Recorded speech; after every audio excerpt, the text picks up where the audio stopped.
منکم امہ، یہ 104 ہے، آیت نمبر 104۔ پچھلی آیت تو مکمل ہو گئی تھی نا، اس کو تو دوبارہ ہم نے ویسے ہی اس کو دہرا دیا آج تازگی کے لیے کہ اس میں یہ فرمائے اس آیت میں دو چیزیں تھیں کہ اللہ کے بیجو نظام حیات کے پابند ہو جائیں جس کا نام قرآن مجید ہے اور تفصیل اس کی سنت رسول ہے، اور دوسرا انتشار سے بچو، ولا تکونوا کالذین تفرقوا، ان لوگوں کی طرح نہ ہو جانا جنہوں نے تفرقہ پیدا کیا، واختلفوا من بعد ما جاءهم البینات، اور سچ آنے کے بعد پھر انہوں نے اختلاف کیا، ان دو چیزوں سے منع کیا۔ اب آگے کیا ہے؟ وَلْتَكُن مِّنكُمْ أُمَّةٌ، اور چاہیے، ضرور چاہیے کہ رہے تم میں ایک جماعت۔ امہ کا معنی کیا میں نے جماعت، کیسی جماعت؟ یدعون الی الخیر، جو بلاتی رہے نیک کام کی طرف، ویامرون بالمعروف، اور حکم کرتی رہے اچھے کاموں کا، وینہون عن المنکر، اور منع کریں برائی سے، واولئک هم المفلحون، اور وہی پہنچے اپنی مراد کو، فلاح کو پہنچ گئے۔ ولا تکونوا، اور مت ہو، کالذین، ان لوگوں کی طرح، تفرقوا، جو متفرق ہو گئے، یعنی جنہوں نے آپس میں فرقے ہو گئے، واختلفوا، اور اختلاف کرنے لگے، من بعد ما جاءهم البینات، اس کے بعد کہ ان کو صاف حکم پہنچ چکا تھا، اس کے بعد بھی انہوں نے اختلاف کیا نفسانیت کی وجہ سے۔ واولئک لهم عذاب عظیم، اور ان کو بڑا عذاب ہے۔ تو پچھلی دو آیتوں میں مسلمانوں کی اجتماعی فلاح و صلاح کے دو اصول تھے کہ ہر فرد اپنی بہتری کوشش کرے، جیسے اتقوا اللہ میں آیا، اور دوسرا یہ ہے کہ مسلمانوں کی جماعت کے ساتھ ہو کے چلے، یہ دو۔ اب اس سے اگلا اصول ہے کہ اپنے تک محدود نہ رہے نیکی کو، بلکہ اب اس کا کام یہ ہے کہ اس نیکی کے کام کو دوسرے تک پھیلائے۔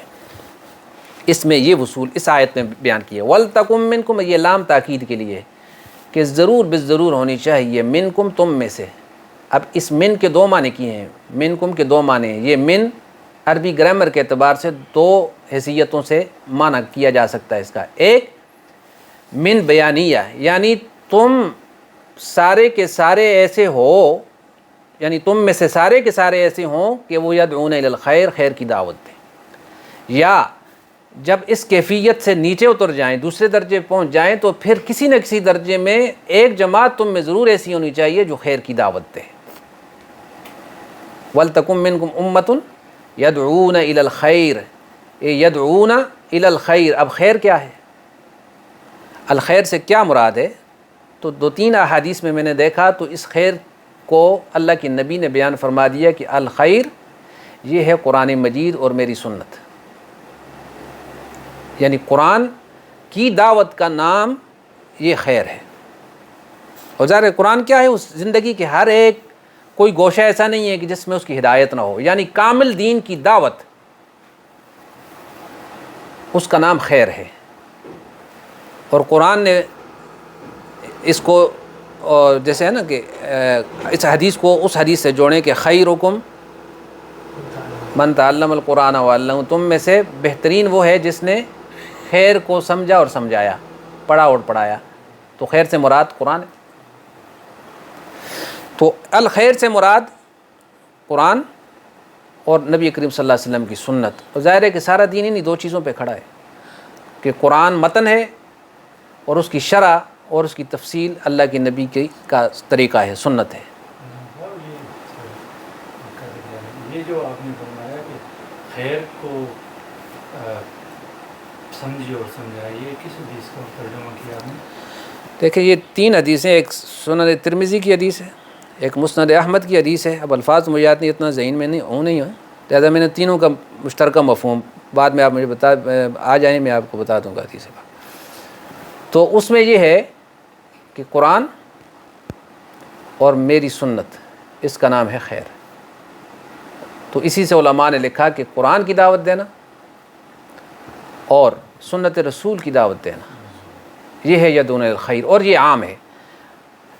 یعنی الخیر اگر اس کے لفظی ترجمے پہ رکھیں تو پھر یہ ہے کہ ہر ایک اچھے کام کی دعوت کو خیر، جیسے ہم کہتے ہیں نا خیر اچھا ہے، تو ظاہر ہے قرآن میں کوئی بات ایسی نہیں جو خیر کے خلاف ہو، سنت میں کوئی بات ایسی نہیں جو خیر کے خلاف ہو، اور سارا اصل الاصول ہے ہی قرآن اور سنت، یعنی سارا خیر اسی میں ہے، اور باقی جتنی اس کی شاخیں ہیں کہ جھوٹ نہ بولو، نماز پڑھو، والدین کا ادب کرو، دوسرے کا حق دو، یہ ساری چیزیں کیا ہے؟ خیر ہیں۔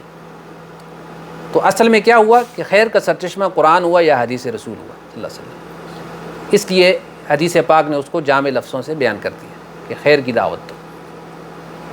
اور دوسرا اس کے بعد کیا ہے، اب اس خیر یہ عام ہے، یہ خیر عام ہے. اس کے بعد آگے 2 لفظ اور آئے ہیں اس میں، ٹوٹل 3 چیزیں ہو جائیں گی. یامرون بالمعروف، وہ معروف کا حکم کرتے ہیں، وینہون عن المنکر، اور منکر سے روکتے ہیں. المعروف ویسے اگر آپ لفظی معنی دیکھیں تو معروف وہ چیز جو جانی پہچانی ہو اس کو کہتے ہیں معروف ہے، اور منکر جس کو آدمی پہچانتا نہ ہو، جس کا انکار کیا جائے، وہ چیز منکر ہوتی ہے. یہ تو میں نے لفظی معنی کر دیے اس کے، لیکن معروف ہر خیر کو کہتے ہیں. ہر وہ خیر جو مطلوب ہو فرد کے لیے بھی اور معاشرے کے لیے بھی، وہ المعروف ہے. یا ہر وہ حکم جو اللہ نے کرنے کا کہا ہے کہ اس کو پورا کرو اور اس کو نافذ کرو، وہ ہے معروف. اور ہر وہ چیز جس سے منع کیا ہے، جس کی برائی بیان کی ہے، وہ ہے منکر. اس منکر کا بھی کوئی درجہ نہیں ہے، ایک چھوٹی سے چھوٹے منکر سے لے کر بڑے سے بڑا منکر اس میں آ جاتا ہے. یہ قرآن کی بلاغت ہے. اور معروف توحید الہی سب سے بڑا معروف ہے کہ انسان اللہ کو ایک مانے. یہ معروف اس کی دعوت دے، امر بالمعروف کرے اور راستے سے بری چیز کو ہٹائے، لوگوں کو خیر کی طرف بلائے. یہ ساری چیز، یعنی اس میں درجات کی کوئی حد بندی نہیں ہے. تو امر بالمعروف اور نہی عن المنکر اس کا عنوان رکھا گیا ہے کہ تم ایک جماعت ایسی ہو، یا تم سارے کے سارے ایسے ہونے چاہیے کہ خیر کی طرف تم دعوت دینے والے بنو، اور امر بالمعروف کرو اور نہی عن المنکر کرو. اور آگے کیا ہے، وَأُولَٰئِكَ هُمُ الْمُفْلِحُونَ، اور وہی ہیں جو اپنی مراد کو پہنچ گئے. یعنی جنہوں نے یہ کام کیا وہ فلاح پا گئے. یہ فلاح کی آیت پہلے سورہ بقرہ میں کسی جگہ آئی تھی، کہاں تھی جی؟ الذین یؤمنون بالغیب ویقیمون الصلاۃ ومما رزقناہم ینفقون والذین یؤمنون بما انزل الیک وما انزل من قبل اولئک علی ھدی من ربہم. پڑھ لیں آگے کیا ہے، وَأُولَٰئِكَ هُمُ الْمُفْلِحُونَ. آپ دیکھیں بالکل وہی الفاظ ہیں، وَأُولَٰئِكَ هُمُ الْمُفْلِحُونَ، کہ عقیدے کے بعد عمل میں یہ خیر کی دعوت دینے والی یہ اس امت کی ذمہ داری ہوگی کہ تم اس دعوت کو پھیلاؤ، خیر کی دعوت. پہلے خیر کو سمجھو کہ ہے کیا، یہ نہیں کہ اپنے ذہن سے خیر گڑھ لی آدمی نے، سنی سنائی بات. پہلے اس خیر کو اچھے طریقے سے سمجھے جس کی دعوت دینے جا رہا ہے. مثلا لا الہ الا اللہ پہ تو کسی کو شک نہیں، اس کی دعوت دے کہ اللہ ایک ہے، اس پہ اس کو پورا یقین اور بھروسہ ہے تو اس کی دعوت دے سکتا ہے. لیکن کیسے دے دعوت، یہ حکمت دعوت ہے، یہ بھی سیکھنی پڑتی ہے. دعوت کو بھی سیکھے، حکمت دعوت کو بھی سیکھے کہ میں نے کون سی بات کہاں پہ اور کیسے کرنی ہے. یہ حکمت دعوت ہے، یہ اپنی جگہ پہ آئے گی. ادعو الی سبیل ربک بالحکمہ، اپنے رب کے راستے کی طرف دعوت دو حکمت کے ساتھ. دعوت پھینکو نہیں. میں نے کہا ہمارے ایریا میں ایک صاحب تھے، بڑے دائی تھے، وہ پڑے ہوتے تھے، ویگنیں چلتی تھیں اس زمانے میں، تو پیچھے ویگن پہ لٹکا ہوتا تھا، اوپر پگڑی بھی باندھی ہوئی ہے، آواز سے پگڑی بھی ہل رہی ہے، اور وہاں سے کر دعوت کا کام جاری رکھنا. میں نے کہا یہ طریقہ نہیں ہے، یہ دعوت کے ساتھ مذاق ہے، یہ جو طریقہ تم نے پکڑا ہوا ہے. اس کے لیے دیکھیں، اور ہر وقت دعوت دینا یہ بھی غلط ہے. اللہ کے نبی صلی اللہ علیہ وسلم مسجد نبی میں بیٹھ کر صرف 3 دن دعوت بیان کرتے تھے باقاعدہ. وہ بھی بہت لمبا بیان نہیں ہوتا تھا آپ صلی اللہ علیہ وسلم. کبھی ایسا ہوتا تھا کہ وقتی ضرورت پیش آتی تو آپ کھڑے ہو جاتے، لوگوں کو دعوت دیتے، الصلاۃ لوگوں آؤ مسجد کی طرف. تو آپ صلی اللہ علیہ وسلم موقع کی بنا کوئی واقعہ پیش آ جاتا، کوئی حالات پیش آ جاتے، کوئی حکم آ جاتا نیا، تو اس لیے دعوت میں تدریج بھی ہو، حکمت بھی ہو، اور مخاطب کی ذہنی صلاحیت کا لحاظ رکھ کے آدمی دعوت دے. ہر مسئلہ نہ بیان کرے جو اس کو آتا ہے، یہ بھی دعوت کے اصول میں شامل ہے. بعض لوگوں کا یہ مسئلہ ہوتا ہے نا، جو سنی کوئی انوکھی بات سنی تو جب تک وہ کرتے نہیں اس وقت تک ان کو آرام نہیں آتا کہ لوگوں کو کیسا پتہ چلے گا کہ حضرت کے پاس اتنا بڑا مواد ہے. نقصان اس کا کیا ہوتا ہے، ہر آگے جو آدمی ہوتا ہے، حدیث پاک میں ہے کہ کلم الناس بقدر عقولہم، لوگوں سے ان کی عقلوں کے مطابق بات کرو. اب آپ جو ہے نا وہ گہرے جو فلسفیانہ مسائل ہیں اسلام کے یا دین کے، ان میں سے اگر کوئی حضوری بات جو سنی ہوئی ہے اس کو آپ بیان کریں گے تو خود بھی جو ہے پھنس جائیں گے، اور اگلا بھی تشویش میں مبتلا ہو جائے گا کہ کیا ہو گیا ہے. اس کی جو موٹی موٹی دعوت، اس لیے کہتے ہیں نا آپ 6 نمبروں کی دعوت دیں، پہلے ان کو بھی سیکھیں. اپنی طرف سے الحاقی کیوں علماء دین کہتے ہیں کہ اپنی طرف سے الحاق نہ کریں اس میں؟ کیوں کہ اپنی طرف سے الحاق کرنا اس آدمی کا کام ہے جس نے پورے تفصیل کے ساتھ اس مسئلے کو سیکھ لیا ہو، چاہے وہ ایک ہی مسئلہ کیوں نہ ہو.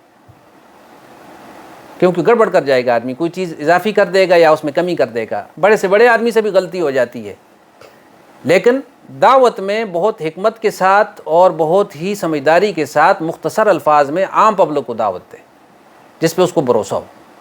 یہ ہے حکمت دعوت. باقی یدعون الی الخیر، یار اچھا آؤ نماز پڑھیں، دیکھو نماز پڑھنے والے کو اللہ بڑا انعام دیتا ہے، اس سے راضی ہوتا ہے، یہ ایک مطلق دعوت ہے، اس سے ہر انسان. اچھا اس میں ایک اور مسئلہ بھی ہے کہ یامرون بالمعروف، امر جو ہوتا ہے یہ اصل میں آرڈر ہوتا ہے، یہ بات بھی ذہن میں رکھیں. حکم ہوتا ہے، حکم کون آدمی دے سکتا ہے؟ جس کے پاس اتھارٹی ہو. یدعون، دعوت وہ دیتا ہے، اتھارٹی ہے یا نہیں آپ کو؟ یہ اللہ نے اتھارٹی دے دی کہ دعوت دے. یدعون الی الخیر، یہ اگلی جو 2 باتیں نا، یأمرون بالمعروف وینہون، اور منع کرنا نہ کر، اس کے پیچھے بھی اتھارٹی چاہیے. اس لیے ان 2 آیتوں سے اور اس کے بعد جو اگلی آیتیں 1-2 آئیں گی، اس سے علماء نے یہ مسئلہ نکالا ہے کہ اس سے یہ 2 آیتیں امت پر نظام خلافت کو فرض کرتی ہیں کہ ایسا سسٹم ہونا چاہیے کہ جو انسانوں کو امر کر سکے، روک سکے برائی سے اور برائی سے منع کر سکے، بطور ایک قانون کے. جیسے نظام صلاح ہے، یہاں پہلے ہوتا تھا، اب آہستہ آہستہ وہ بھی اٹھ رہا ہے. شراب پہ پابندی یہ حکومت ہی کر سکتی ہے، سود پہ پابندی اب یہ حکومت کر سکتی ہے. ایک عام آدمی صرف اس کی دعوت دے سکتا ہے، اس کی برائی بیان کر سکتا ہے، ایک عالم یا اس کا درجہ اتنی ہے. لیکن اب اس کو پکڑ کے، یہ ٹھیک ہے حدیث پاک میں المنکر کے 3 درجے حدیث نے اس کی تشریح کی ہے کہ تم میں سے کوئی برائی کو دیکھے تو کیا کرے، من رآ منکم منکرا فلیغیرہ بیدہ، تو ہاتھ سے اس کو روک دے. اب یہ نہیں ہے کہ اپنے سے طاقتور کے ساتھ لڑ پڑے اور اپنا نقصان کرے. اس سے شریعت نے منع کیا کہ اپنی جان کا بچاؤ بھی انسان پہ فرض ہے. ہاں عزیمت کے اس درجے تک انسان پہنچ چکا ہے کہ اس کو اپنی جان کی پرواہ بھی نہیں ہے، اور وہ اللہ کا کوئی خاص الخاص بندہ ہے تو کرے. لیکن جان کی حرمت اور اس کو بچانا، دیکھیں میں کہتا ہوں کہ اصحاب کہف، جو سورۃ الکہف آپ پڑھتے ہیں، آج تھوڑا سا مضبوط ہو کے بیٹھیں، پچھلا حساب ہی میں نے برابر کرنا ہے پچھلے جمعے کا، صحیح ہے. اصحاب کہف نے جو دعوت دی تھی، ان کو بادشاہ نے بلایا تھا تو یہ کہا تھا کہ تم کیا کہتے ہو؟ تو انہوں نے کہا کہ لن ندعو من دونہ الہا، ہم اللہ کے علاوہ کسی کو الہ نہیں کہتے. اور اس کے بعد ساری پبلک ان کے خلاف تھی، یعنی گورنمنٹ ہی خلاف تھی ان کی، بطور گورنمنٹ ان کے خلاف تھی.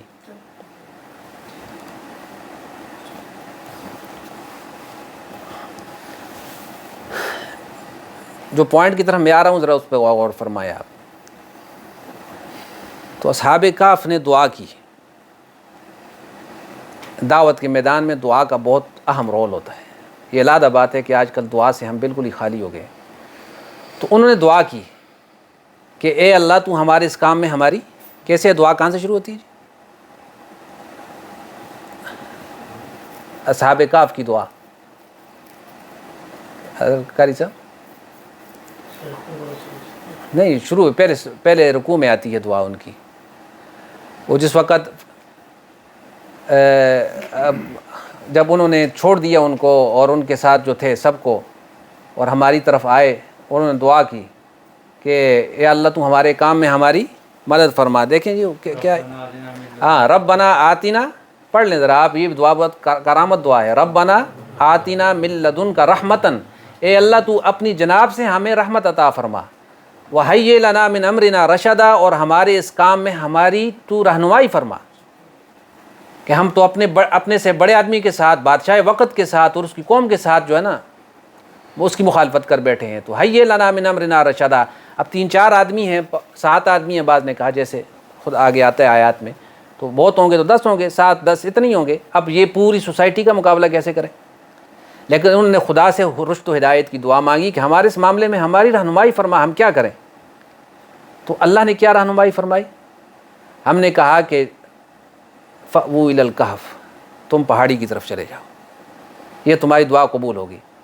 ینشر لکم ربکم من رحمتی، تم پر تمہارا رب اپنی رحمت کا سایہ پھیلا دے گا۔ اب دیکھیں اس میں آپ نے غور فرمایا کہ ایک ہے نا ڈٹ کے کھڑا ہونا، اب یہ ساتھ کھڑے ہوتے تو کیا ہوتا، شہید ہی ہو جاتے، پھانسی لگ جاتے، لیکن اللہ سے دعا کی تو اللہ نے ہر دفعہ جو ہے نا سامنے کھڑا ہونا، یہ کوئی ضروری نہیں کہ آدمی ڈٹ ہی جائے، جی ہمیشہ ڈٹ ہی گیا جی حضرت۔ پہلے ڈٹنے سے پہلے یہ دیکھیں کہ اس کا فائدہ کیا ہوگا۔ اصحاب کہف نے دعا کی تو اللہ نے ان کو فرمایا کہ فاووا الی الکہف، یہاں کے بجائے تم شہر چھوڑو اور پہاڑ کی طرف چلے جاؤ۔ بعض دفعہ ایسا ہوگا کہ آپ پورا معاشرہ آپ کے خلاف ہے، کوئی آپ کی بات سننے کے لیے تیار نہیں ہے، آپ اللہ سے دعا کریں کہ آپ کے دل میں بات ڈالے کہ کیسے آپ کی رہنمائی کرتا ہے۔ میں نے یہی کہا کہ اگر اتنا قوت ہے کہ سر عام کھڑے ہو کر انسان روک سکتا ہے تو یہ درجہ بلند درجہ ہوتا ہے، درجات ہوتے ہیں نا۔ ابھی تو ایسے حالات ہیں، لیکن بعض ممالک میں آج بھی ایسے حالات ہیں کہ آپ اللہ کا نام لینا بھی ایک جرم ہے۔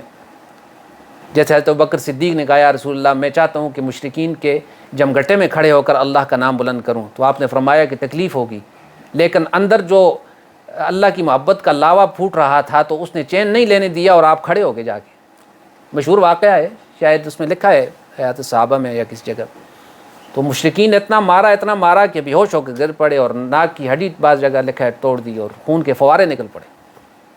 یہ حضرت ابوبکر صدیق کے ساتھ بھی ہوا اور ایک اور صحابی ہیں جو باہر سے آئے تھے ان کے ساتھ، ابو ذر غفاری رضی اللہ عنہ۔ تو یہ کیا ہے، یہ جوش ایمان یہ کبھی کبھی انسان پہ جو ہے غلبہ کر لیتا ہے، تو یہ علیحدہ بات ہے۔ تو یہ اصحاب کہف کی دعا کو آپ ذہن میں رکھیں کہ ماحول میں اگر ابھی جمنے کی طاقت نہیں تو اپنی دعوت کو، اگر ایک ماحول ریجیکٹ کر رہا ہے آپ کو کمپلیٹلی، تو آپ وہاں سے دعوت کو دوسری جگہ منتقل کر دیں۔ اس کی مثال کون سی ہے کہ مکہ والے نبی صلی اللہ علیہ وسلم کی دعوت کا مسلسل انکار کر رہے ہیں، تو آپ طائف چلے گئے، طائف والوں نے انکار کیا تو آپ نے صحابہ کو مدینہ بھیج دیا، حبشہ بھیج دیا۔ دیکھیں وہ بھی 11-12 آدمی، حالات خراب ہوئے تو یہ نہیں فرمایا کہ تم پستے ہی رہو، نئی اپرچونٹی کی اس تلاش میں نکلو۔ 13 یا 14 جتنے بھی آدمی ہیں وہ گئے، اور یہاں پہ آپ نے دعوت کا کام جاری رکھا، جس کی کہ اثرات مدینہ میں پڑے جا کے، کہ پہلی بار 5 آدمی آ کے مسلمان ہوتے ہیں، اور پھر 11-12 آدمی آ کے مسلمان ہوتے ہیں، اور پھر وہی دعوت دیتے ہیں کہ آپ مدینہ آ جائیں، یہاں حالات سازگار نہیں تو آپ مدینہ آ جائیں۔ اس کا مطلب کیا ہوا کہ داعی کا کام ہے لگا رہے، کسی نہ کسی جگہ اللہ تعالیٰ اگر کہیں سے بھی کچھ نہیں ہوتا، اس کی دعوت کی نیت کی بنیاد پہ اللہ تعالیٰ اس کے لیے بہرحال اس کو جو ثواب ملے گا وہ ملے گا، یہ جنت کا حقدار ضرور بن جائے گا۔ تنگ دل نہ ہو، پریشان حال نہ ہو، دعوت کو ترک نہ کرے کہ میری کوئی سنتا نہیں ہے جی۔ تو یہ آگے جی میں جو بات کر رہا تھا کہ المعروف اور ینہون عن المنکر کا تعلق ایسا نظام قائم کرنا کہ جو امر کرے، روکے لوگوں کو، لیکن اگر نہیں ہے تو مثلا میں اپنی ذات کے لیے امر بالمعروف اور نہی عن المنکر، میری جو ذات ہے یہ میرے لیے حکم ہے کہ میں اپنی ذات کو بھی امر بالمعروف کروں اور نہی عن المنکر کروں، اپنی ذات کو۔ یہ سنا آپ نے کہ آپ حضرت عمر کبھی کبھی اپنے آپ کو بٹھاتے تھے اور کہتے تھے، ایک آدمی آیا نا کہ میرا حساب برابر کر دیں جی، فلانے نے ظلم کیا، تو آپ نے کوڑا اٹھایا مارا اس کو۔ جب تمہارے کاموں کے لیے بیٹھتا ہوں آتے نہیں ہو، جب گورنمنٹ کے کاموں کے لیے بیٹھتا ہوں تو آ جاتے ہو تنگ کرنے کے لیے۔ پھر خیال آیا یہ کیا ہوا، پھر اس کو بلایا اور کہا کوڑا لو اور جتنا میں نے مارا اتنا مارو،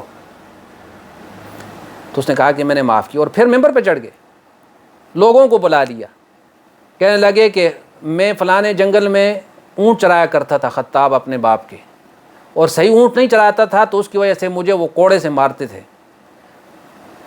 اور آج اللہ نے مجھے امیر المومنین بنا دیا، تم لوگوں کا جو ہے نا گردنوں کا مالک بنا دیا ہے۔ اور پھر اپنے کو مخاطب کر کہا کہ ایک آدمی تمہارے پاس آتا ہے اور کہتا ہے کہ مجھے بدلہ دلواؤ، اور تم کہتے ہو کہ اس کو کوڑے سے مارتے ہو۔ یعنی یہ سرزنش لوگوں کے سامنے اپنے آپ کو کر رہے ہیں تاکہ نفس اپنی جگہ پہ آ جائے، کیونکہ حضرت صاحب کہو، امیر المومنین کہو، قبلہ اور کعبہ کہو، تو اگلا کہتے ہیں پتنی میں نے بھی جبریل امین کے بعد میرا نمبر ہے کہیں پہ، حالانکہ ایسی کوئی قضیہ نہیں ہوتا۔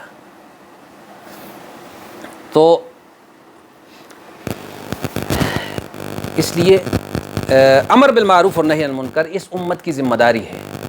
سورۃ المائدہ میں ایک جگہ پہ ہے نا، لاسٹ میں آپ جائیں گے، چھٹا پارہ جہاں ختم ہوتا ہے، وہاں ہے کہ لعن الذین کفروا من بنی اسرائیل علی لسان داود و عیسیٰ ابن مریم، بڑے اولوالعزم نبی ہیں تو ان کی زبان سے بنی اسرائیل پہ لعنت کی گئی۔ حالانکہ بنی اسرائیل کون ہے؟ اللہ فرماتے ہیں کہ تمہیں فضلتکم علی العالمین، میں نے جہان بھر والوں پر تمہیں فضیلت بخشی تھی۔ وہاں فضیلت ہے اور یہاں کہا جا رہا ہے کہ لعن الذین کفروا من بنی اسرائیل علی لسان داود و عیسیٰ ابن مریم۔ کیوں؟ یہ کیوں کو ذرا سنیں۔ ذالک بما عصوا وکانوا یعتدون، وہ گناہ گار تھے، گناہ پہ جمے ہوئے تھے اور حد سے نکلے ہوئے تھے۔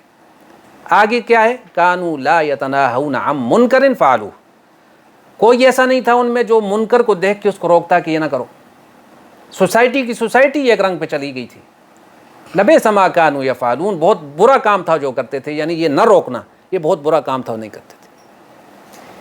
اور اس سے دو چار ایک رکوع پیچھے چلے جائیں تو وہاں پہ ہے کہ ان کے علماء کو کیا ہو گیا ہے کہ وہ ان کو حرام کھانے سے اور جھوٹ بولنے سے نہیں روکتے۔ ان کو کیا ہو گیا؟ کیوں نہیں روکتے ان کو؟ تو ان کی بھی اللہ نے سرزنش کی۔ تو اس امت، اور حدیث تو آپ سنتے رہتے ہیں کہ اس امت میں اس وقت تک خیر رہے گی جب تک وہ دعوت کا یعنی امر بالمعروف اور نہی عن المنکر کرتی رہے گی، اور اللہ ان کی دعائیں قبول کرتا رہے گا۔ جب اس کام کو چھوڑ دے گی تو اللہ تعالیٰ اپنی رحمت سے اس کو دور کر دے گا۔ دعائیں کریں گے تو قبول نہیں ہوگی، دشمنوں کے اوپر مدد مانگیں گے تو نہیں کی جائے گی۔ آپ اندازہ لگائیں کہ امت کی تاسیس سورہ بقرہ میں آیا تھا کہ وَكَذَلِكَ جَعَلْنَاكُمْ أُمَّةً وَسَطًا، ہم نے تمہیں معتدل امت بنایا۔ اس آیت میں اس کا کام بتایا، وَلْتَكُن مِّنكُمْ أُمَّةٌ يَدْعُونَ إِلَى الْخَيْرِ يَأْمُرُونَ بِالْمَعْرُوفِ وَيَنْهَوْنَ عَنِ الْمُنكَرِ، کہ ینہون عن المنکر کرے، اور اگر طاقت ہے تو ہاتھ سے روکے، اپنی ذات کے لیے نہیں ہے تو جہاں جہاں تک اس کی طاقت پہنچتی ہے اپنے گھر بار والوں، اپنے بیٹے، اولاد، بیوی، بچے، یہ نہیں ہے کہ سختی کرے ان کے سر پہ جو ہے نا مارنا شروع کر دے۔ بعض لوگ اس کا یہ مطلب سمجھتے ہیں کہ انہوں نے منکر کے ان کو چیختا چلاتا رہے، یہ نہیں ہے۔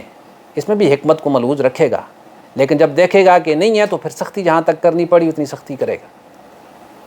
اس کے بعد کیا ہے؟ دوسرا درجہ کیا ہے جی حدیث پاک میں؟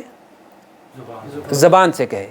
یہ زبان سے کہنا یہ علماء کا، صلحاء کا، نیک لوگوں کا، عام مومنین کا کام ہے کہ ایک دوسرے کو امر بالمعروف کرتے رہیں زبان۔ اس پہلے آیت سن لیں، آیت سن لیں، یہ سورہ توبہ کی آیت ہے۔ وہ کیا ہے؟ والمومنون والمومنات بعضهم اولیاء بعض، مومن مرد ہوں یا عورتیں ایک دوسرے کے دوست ہیں، کرتے کیا ہیں؟ یامرون بالمعروف وینہون عن المنکر، ایک دوسرے کو نیکی کا حکم کرتے رہتے ہیں اور برائی سے منع کرتے رہتے ہیں۔ اس آیت سے یہ پتہ چلا کہ یہ دوسرا درجہ ہے، وہ گورنمنٹ سے نیچے کا درجہ ہے یہ امر بالمعروف کا۔ یہ ہر کسی کو، والمومنون والمومنات بعضهم اولیاء بعض، مومن بعض کے دوست ہیں۔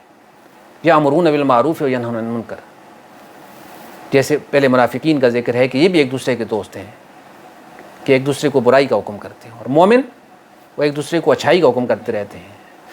تو اس میں یہ ہوا۔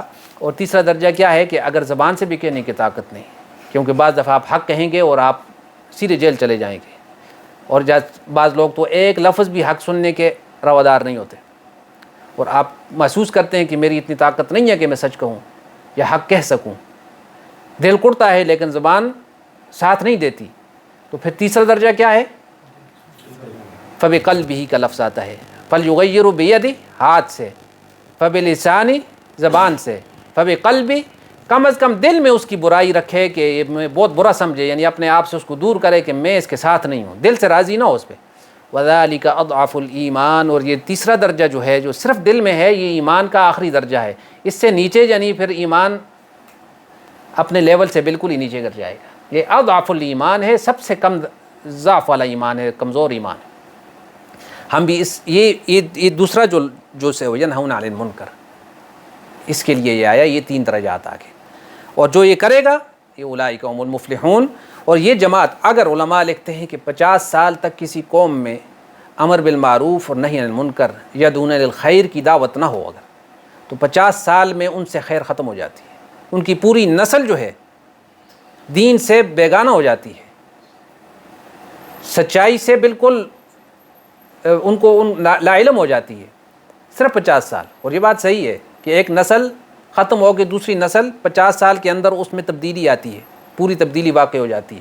اگر اس نئی نسل نے سیکھا ہی نہیں ہے، ان میں دعوت دینے والا کوئی ہے ہی نہیں ہے، ان کو پتہ ہی نہیں رہے گا، اس سے آنے والی نسل اس سے بھی گئی گزری ہو۔ اس لیے کہتے ہیں کہ اپنی نسلوں پر رحم کریں، کہ دعوت کو سیکھیں، اس قرآن کی دعوت کو سیکھیں کہ قرآن کیا کہتے ہیں۔ قرآن کی دعوت کوئی سیاسی دعوت نہیں ہے، بعض لوگوں نے اس کو صرف سیاست کی دعوت بنا کے رکھ دیا کہ جس کا مقصد حکومت الہی ہے۔ یہ مقصد نہیں ہے، مقصد یہ ہے کہ اللہ کا نام بلند ہو، اس کے لیے حکومت ملتی ہے پھر بھی ٹھیک ہے، نہیں ملتی پھر بھی ٹھیک ہے، اپنے درجے میں محنت کرنی ہے، مل گئی تو انعام الہی ہے۔ وعد اللہ الذین آمنوا منکم وعملوا الصالحات، اللہ نے وعدہ کیا منکم تم سے کہ جو ایمان لائے گا، عمل صالح اختیار کرے گا تو ہم ان کو کیا کریں گے؟ لَيَسْتَخْلِفَنَّهُمْ فِي الْأَرْضِ، زمین میں ہم ان کو خلافت دیں گے، كَمَا اسْتَخْلَفَ الَّذِينَ مِن قَبْلِهِمْ، جیسے پہلے ہم دے چکے ہیں خلافت۔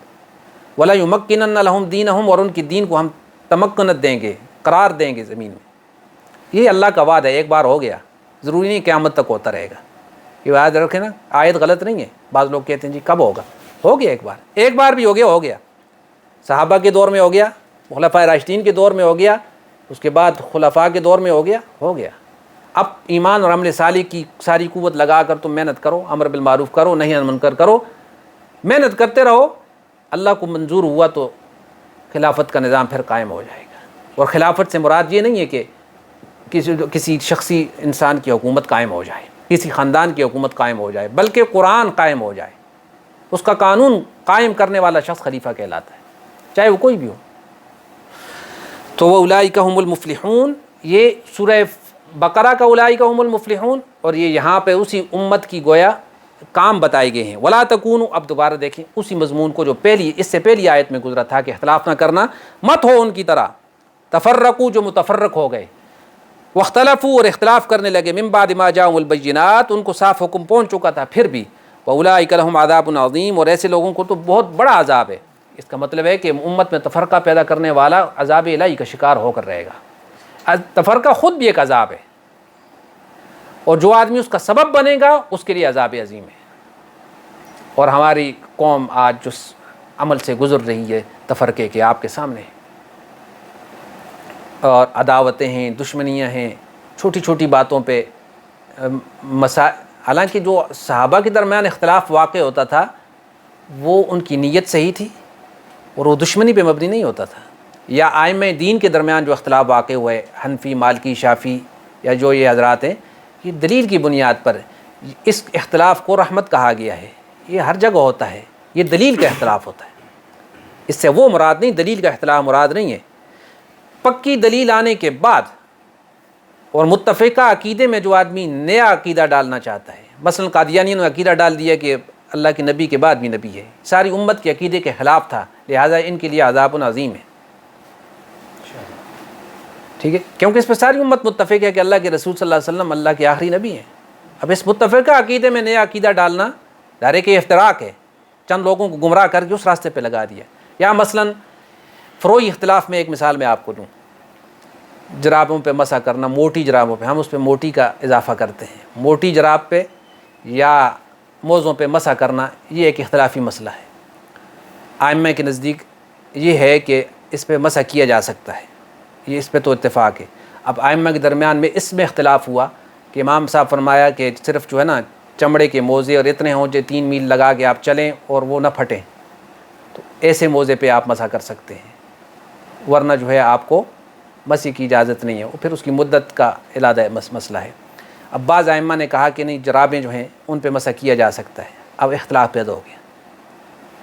اب یہ اختلاف کفر اسلام کا اختلاف نہیں ہے، اختلاف اس میں ہے کہ موٹی جراب کی کیا کیفیت ہو یا یہ چمڑے کے موزے کی کیا کیفیت ہو، یہ اختلاف ہے۔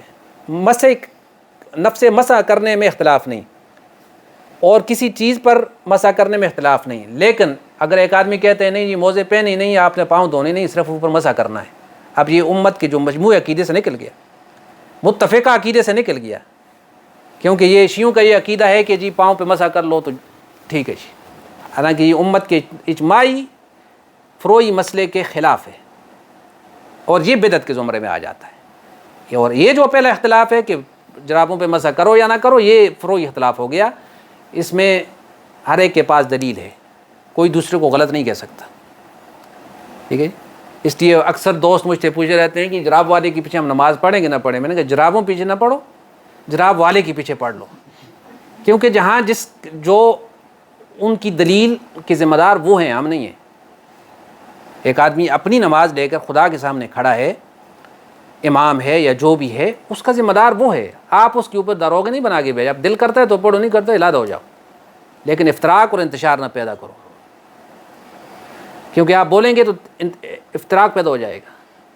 ہر آدمی دلیل رکھتا ہے اور حدیث پاک، اور ظاہر ہے کہ ایک آدمی سارا وضو کیا سردی میں، وہ جرابوں پہ مسح کیا، اس نے وہ دلیل، اس نے نبی کریم صلی اللہ علیہ وسلم کی حدیث لائی، تو ہمیں کیا حق حاصل ہے کہ نہیں جی جو دلیل ہم لاتے ہیں وہی آخری ہے؟ بھائی ٹھیک ہے، آپ کے دل کو لگتی ہے تو صحیح ہے، نہیں ہے تو جس دلیل پہ آپ اتفاق کرتے ہیں آپ اس کے ساتھ چلیں، یہاں تک ٹھیک ہے۔ جس وقت ہم یہ کہتے ہیں کہ اللہ اکبر، رفع یدین کرنا، یہ جس وقت وہ کفر اسلام کا مسئلہ بن جائے تو یہ خدا کے یہاں ناپسندیدہ ہے۔ رفع یدین سے رفع نالین تک جب بات چلی جاتی ہے تو یہ ناپسندیدہ ہے، کیونکہ رفع یدین کی حدیثیں بھی موجود ہیں، اس کو آپ کہاں لے کے جائیں گے؟ سوال تو یہ ہے نا۔ اور جو یہ کہتے ہیں کہ رفع یدین نہیں کرتا اس کی نماز صحیح نہیں، ہم ان کو کہتے ہیں خدا کا خوف کر، وہ حدیثیں میں موجود ہیں جن میں رفع یدین نہ کرنے کا ذکر ہے۔ تو یہ مسائل ایسے ہیں کہ علماء کے درمیان یہ اختلاف کی حد تک رہے، انتشار نہ بن جائے۔ ہمارے ہاں کیا ہوا کہ لوگوں نے 2 4 مسئلے اختلافی سیکھ لیا اور ان کو انتشار اور اپنی روزی روٹی کا ذریعہ بنا لیا، اور اللہ کی رحمت کے بجائے امت کو عذاب میں ڈال دیا۔ اور آج کل تو جدید عذاب جو ہے نا، مذہب سے زیادہ اب آپ کا سیاسی اختلاف ہے، کہ جو میرے سیاسی قائد کا پجاری نہیں ہے وہ جہنمی ہے، وہ خیر سے دور ہے، وہ حق سے نکل گیا ہے، دیکھ رہے ہیں آپ۔ تو دعا کریں کہ اللہم اہدنا الصراط المستقیم، اے اللہ تو ہمیں سیدھے راستے پر رکھ۔ یہ جو روزانہ دعا پڑھتے ہیں نا سورہ فاتحہ، اس کو آپ اس دھیان سے پڑھیں کہ سیاسی یا سماجی یا مذہبی جو انتشار و افتراق ہے، یا اللہ اس میں سب میں مجھے تو سیدھے راستے پہ رکھ۔ تو یہاں پہ ہم ختم کرتے ہیں اس بات کو۔ میرا خیال یہ تھا کہ میں حضرت کی اس بیس کو یہاں پڑھوں گا، لیکن اگر میں نے پڑھنی شروع کی تو آپ میں سے کوئی نہیں رہے گا پھر ادھر، تو لہٰذا اس کو میں خود ہی پڑھ لوں گا، اور اس کا خلاصہ جو ہے نا اگلے درس میں بیان کر کے انشاءاللہ۔ اگلی آیت کا ترجمہ دیکھ لیں، اسی کے ساتھ ہے، اس میں زیادہ تفصیل نہیں ہے۔ یوم تبیض وجوہ وتسود وجوہ، یہی آیت نا، جس دن سفید ہوں گے بعض منہ اور سیاہ ہوں گے بعض منہ، کیونکہ میں رکوع پورا کر لوں۔ فَأَمَّا الَّذِينَ اسْوَدَّتْ وُجُوهُهُمْ، اور وہ لوگ جن کے منہ سیاہ ہوں گے، کالے ہوں گے، اکفرتم بعد ایمانکم، ان سے کہا جائے گا کیا تم کافر ہو گئے تھے ایمان لا کر؟ ایمان لانے کے بعد تم کفر کی طرف لوٹ گئے تھے۔ اس سے مراد مختلف تفسیریں کی گئی ہیں، لیکن اہل کتاب کے وہ لوگ جو یہ کہتے تھے پہلے کہ جب نبی آخر الزماں آئیں گے تو ہم ان کے ساتھ ہو کر اے کافرو تمہارا مقابلہ کریں گے، تو آنے کے بعد تم نے انکار کیا۔ اکفرتم بعد ایمانکم، پہلے ایمان کی بات کرتے تھے پھر کفر اختیار کر لیا۔ یا عالم ارواح میں سب نے کہا تھا، جب اللہ نے کہا تھا کہ الستو بربکم، میں تمہارا رب ہوں کہ نہیں، تو قالوا بلا کہا تھا۔ تو اب دنیا میں آگے تم نے انکار کیا، تو اکفرتم بعد ایمانکم فذوقوا العذاب بما کنتم تکفرون، تم چکھو عذاب بدلہ اس کفر کا جو تم نے کیا۔ وَأَمَّا الَّذِينَ ابْيَضَّتْ وُجُوهُهُمْ، اور جن کے منہ سفید ہوں گے، ففی رحمت اللہ، تو وہ اللہ کی رحمت میں ہوں گے، ہم فیہا خالدون، ہمیشہ رہیں گے۔ اور رحمت خدا کیا ہے؟ جنت ہے۔ تلک آیات اللہ، یہ اللہ کی آیتیں ہیں جو ہم سن رہے ہیں، نتلوہا، ہم سناتے ہیں، علیکا، تجھ کو اے نبی، بالحق، ٹھیک ٹھیک، صحیح صحیح آپ کو بات بتا رہے ہیں۔ وَمَا اللَّهُ يُرِيدُ ظُلْمًا لِلْعَالَمِينَ، اور اللہ ظلم کرنا نہیں چاہتا مخلوق پر۔ یہ جو بتا رہا ہے یہ اس کا عین عدل ہے کہ تم سیکھو اور اپنے اوپر ظلم نہ کرو۔ وَلِلَّهِ مَا فِي السَّمَاوَاتِ وَمَا فِي الْأَرْضِ، اور اللہ ہی کی ملکیت ہے جو کچھ آسمانوں میں ہے اور جو کچھ زمینوں میں ہے، مالک اللہ ہے۔ وَإِلَى اللَّهِ تُرْجَعُ الْأُمُورُ، اور اللہ ہی کی طرف رجوع ہے ہر کام کا۔ یہاں پہ یہ رکوع پورا ہو جاتا ہے، مختصر سی انشاءاللہ اگلے درس میں اس کی تشریح کریں گے، اور اس کے بعد اگلا رکوع شروع ہو جائے گا۔ وہ بھی کنتم خیر امۃ اخرجت للناس، یہ وہی مضمون ہے جو ابھی اس کی تفصیل ہوگی تھوڑی۔ تو پھر کنتم خیر امۃ، تم خیر امت ہو، اور خیر امت کیوں ہو؟ اخرجت للناس، تم خود نہیں آئے، تمہیں نکالا گیا ہے، مبعوث کیا گیا ہے لوگوں کی بھلائی کے لیے۔ کرتے کیا ہو؟ تامرون بالمعروف وتنہون عن المنکر، تم امر معروف کرتے ہو، اچھے کاموں کا حکم، اور برائی سے منع کرتے ہو۔ تؤمنون باللہ، اور اللہ پہ ایمان لاتے ہو۔ وَلَوْ آمَنَ أَهْلُ الْكِتَابِ لَكَانَ خَيْرًا لَّهُمْ، اور اگر ایمان لاتے اہل کتاب بھی تو ان کے لیے بہت بہتر تھا. مِنْهُمُ الْمُؤْمِنُونَ وَأَكْثَرُهُمُ الْفَاسِقُونَ، ان میں سے کچھ ایمان والے ہیں اور اکثر نافرمان ہیں.